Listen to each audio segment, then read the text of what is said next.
యేసుక్రీస్తు ప్రభు ద్వారం యొద్దనే ఉన్నారు. యేసుక్రీస్తు ప్రభు చెబుతున్న మరొక మాట ఏంటి తెలుసా? అదే 24వ అధ్యాయం 7-8 వచనాల్లో చదవండి ఒకసారి. జనం మీదికి జనమును, జనం మీదికి జనమును, రాజ్యం మీదికి రాజ్యం మీదికి రాజ్యమును లేచును. అక్కడక్కడ కరువులను, అక్కడక్కడ కరువును, భూకంపాలు కలుగును. ఇవన్నీ వేదనలకు ప్రారంభం. దేవునికి స్తోత్రం కలుగును గాక. జనం మీదకి జనాలు లేస్తారు. మీ కాడ ఒకవేళ ఫోన్ ఉంటే యూట్యూబ్లోని అమెరికాలో ఇండియా వాళ్ళు ఉన్నెత్తున్నారా? ట్రంప్ ఉన్నెత్తున్నారా? జనం మీదకి జనం.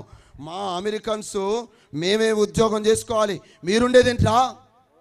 మొన్నే నేపాల్లో జెన్జీ అని ఒకటి జరిగింది. జెన్జీ ఏం జరిగింది?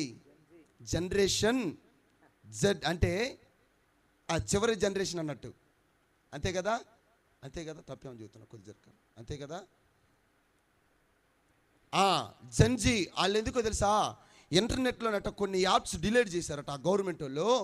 ఇక వయసులో ఉన్న పిల్లలందరూ కూడా గవర్నమెంట్ ఆఫీసర్ని, గవర్నమెంట్లో పనిచేస్తున్న వారిని, మంత్రుల్ని, ముఖ్యమంత్రుల్ని బయటికి ఇచ్చి యమకుట్లు కొడుతున్నారు. జనం మీదకి జనం లేచారు. జనం మీదకి జనం లేస్తున్నారు లేదా?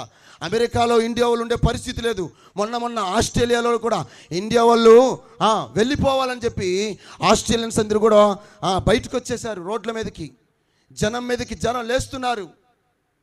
కరువులు, భూకంపాలు, తెగుళ్ళు, యుద్ధాలు గురించిన సమాచారాలు వింటున్నారా? వినట్లేదా? అబద్ధం ఆడుతున్నా?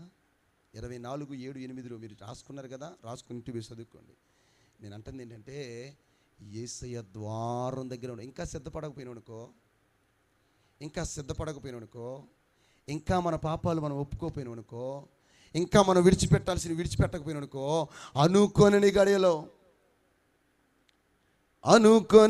గడియలో ప్రత్యక్షమగును మేఘాలపై మన ప్రియుడు.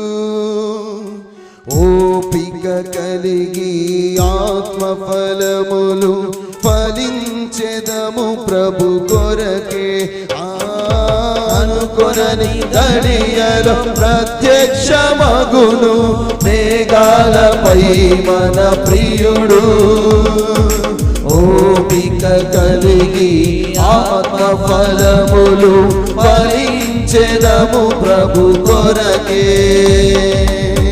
ఆర్భాటముతో ప్రధాన దూత శబ్దముతో దేవుని బూరతో మహిమలో ప్రభువు తన స్వాస్థ్యముకై